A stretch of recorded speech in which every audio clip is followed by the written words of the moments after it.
Sehat kayak luar biasa. Hari ini kita ada di Sempidi, Badung, Bali. Ini kita ada pengiriman. Ini sudah diturunkan oleh anak buahnya. Bapak paling engke ada sana, Bu. Pak Made yang masih aktif di Bunut, guys. Ini dia buat greenhouse, sangat sederhana sekali. Modalnya sedikit, tapi bukan modalnya sedikit, artinya dengan apa namanya, sederhana, dengan seperti ini lumayan keren, kuat. Jarak tanam sesuai dengan SOP, guys. Ya, nih.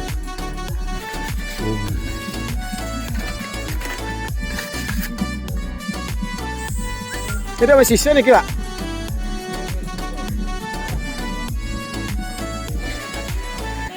Bisa nih pertumbuhannya, Pak. Ampura nih kita yang jebos dados nih.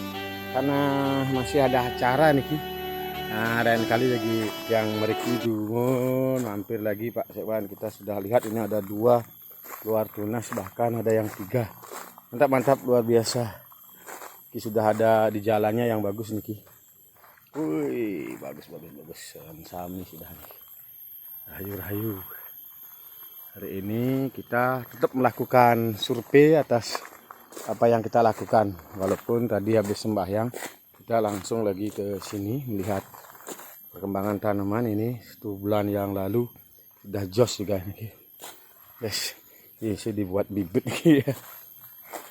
Oke, teman-teman, tetap semangat, jadikan hobi sebagai kita menjadi petani, cintai tanaman kita.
Bapak-bapak semua. Nah, kalau kita sudah berhasil membudidayakan paneli, paneli kita sudah berbuah, Pak, dari proses polinasi dan pengawinan sehingga jadi buah. Nah, kita panen buah paneli ini harus di usia 8 bulan. Tapi kalau di MDPL misalnya 100, di bawah 300 kita bisa di umur 7 bulan. Nah, udahlah tua, Pak ya. Nah, panennya kalau bagus, Pak, buah bagus, kita mestinya tidak harus satu kandang, Pak. Tidak harus satu kandang ini sekalian dipanen. Karena umur daripada setiap polong ini berbeda, Pak. Karena kita proses ngawinannya dari sini, Pak. Dari sini, ini yang dulu dikawinin kan. Ini kayak di kelapa itu kan. Nah, kalau mau mendapatkan kualitas yang bagus, tentu kita per polong ini kita panen, Pak. Nah, ini contohnya kalau di sini paneli itu sudah menguning ujungnya, dan kita sudah di buku catatan kita pada saat mengawinkan itu sudah memasuk di usia 8 bulan, ini sudah siap kita panen, Pak. Karena di sini ada selisih 1 hari. Sekarang kita kawinkan 1 kan itu ya, besok lagi 1. Tapi kalau posisinya pas sama, misalnya gini seimbang ya, horizontal, itu 1 hari kita bisa kawinkan sekalian 2, Pak. Bisa ngembang dia 2 ya. Nah, sekarang panen ya siap ya. Oh, oke. Bentar. Sebenarnya kalau panen per polong ini, kita jangan misalnya kalau pakai pisau ya, Pak ya. Kalau pakai pisau ini nanti bisa kebelah ya, berarti nanti kalau udah mau pengeringan bocor ya kadar vanilinya, Pak. Di sini kita kalau panen selektif per bolong itu harus betul-betul tahu Pak caranya, biar dia tidak ada belah ya di sininya ini. Nah, kita misalnya caranya kita cari per bolong begini aja. Nah, ini saya panen yang sudah paling tua, yang agak duluan kita panen ya Pak ya. Ini kita panennya kalau per bolong itu seperti itu dia. Ini beda kan. Kalau misalnya kita potong pakai pisau, berarti kan bisa di sini Pak terbelah sehingga bocor nanti kalau hasil processing. Ini yang mungkin pada saat ini saya baru kasih keterangan begini sebenarnya caranya panen. Ini cara panen yang terbaik Pak. Kalau orang-orang kan mungkin aja nanti Pak pakai pisau ininya dipotong sehingga nanti ini bocor Pak. Ya kadar panen ini bisa menguap di sini kalau sudah seperti ini kan tidak ada sakit juga kan. Dan di sini pun tidak meninggalkan getah Pak kalau prosesnya benar. Nah kan tidak meninggalkan. Coba kalau kita ini potong Pak, pasti dia ada getahnya sehingga cenderung ini kan sakit kan, biar susah. Gitu Pak ya. Ya ini keren kan? Keren, Pak. Ini. Ya.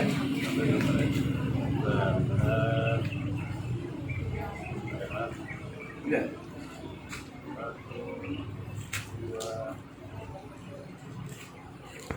Ini yang aman kita. Itu pun saya kasih keterangan Bapak sekarang. Ya.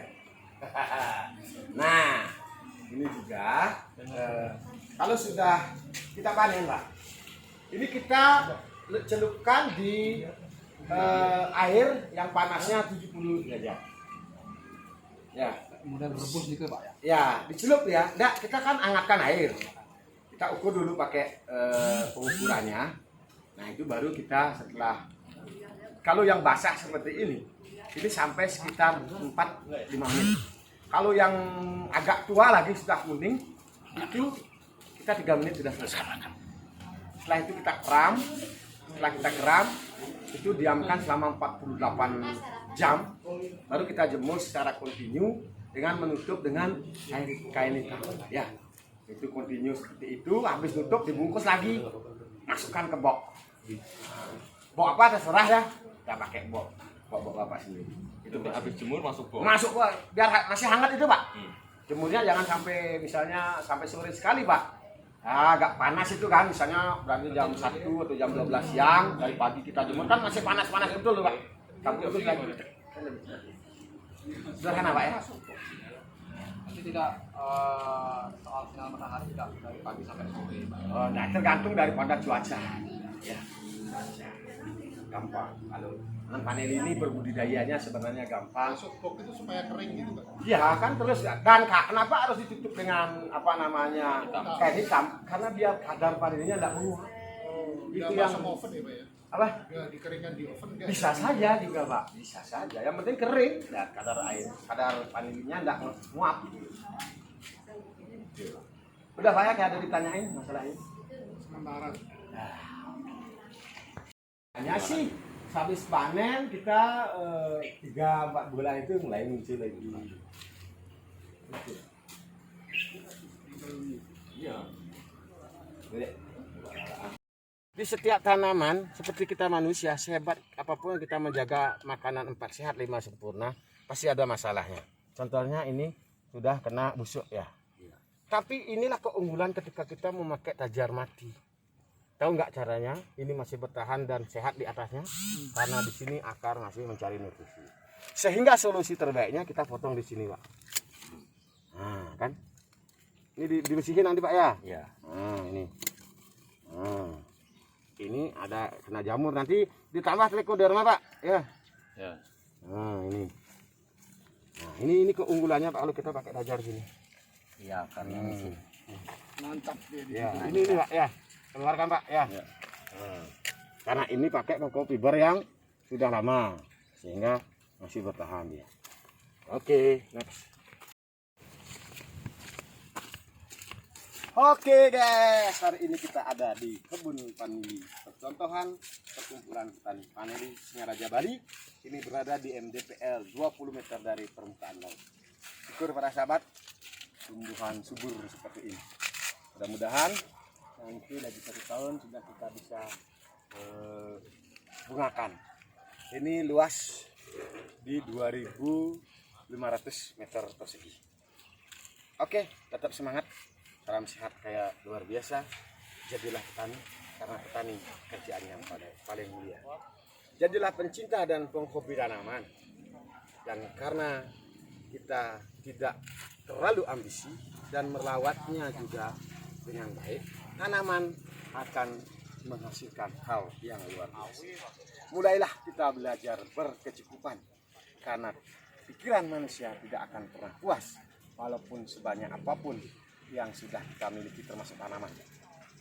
Saya Wayan Rina Deswi mengajak pencinta penghobi tanaman paneli. Mungkin sebenarnya orang mau berbudidaya paneli mencari untung, tentu mencari untung. Tapi untung tidak akan kita dapatkan kalau kita tidak terus belajar. Sharing dengan siapa saja kita penting untuk menambah wawasan kita menjadi petani yang lebih baik, para sahabat.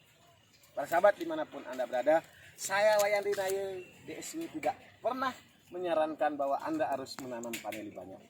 Tergantung daripada juga kemampuan Anda. Karena kalau kemampuan Anda tidak ada, Anda paksakan, nanti juga akan berat masalahnya. Mulailah kita belajar menyeimbangkan antara kemampuan dan kemauan. Jangan pernah berpikir negatif. Jangan pernah menjadi orang tukang bully. Karena tukang bully hanya melihat kesuksesan orang lain, hanya melihat orang lain apa yang dilakukan, sehingga dia bisa hanya mengamati dan membuli, dan dia sendiri tidak. Banyak juga orang yang ketika banyak memiliki tanaman mulai sombong, tapi dengan sombong tentu juga kita akan mendapatkan sesuatu dari kesombongan itu. Mulailah kita tanamkan bagaimana kita memiliki sifat-sifat yang berbagi. Sedikit kita bagi akan lebih berarti daripada banyak kita tidak pernah berbagi. Salam sehat kayak luar biasa, Rina Deswi.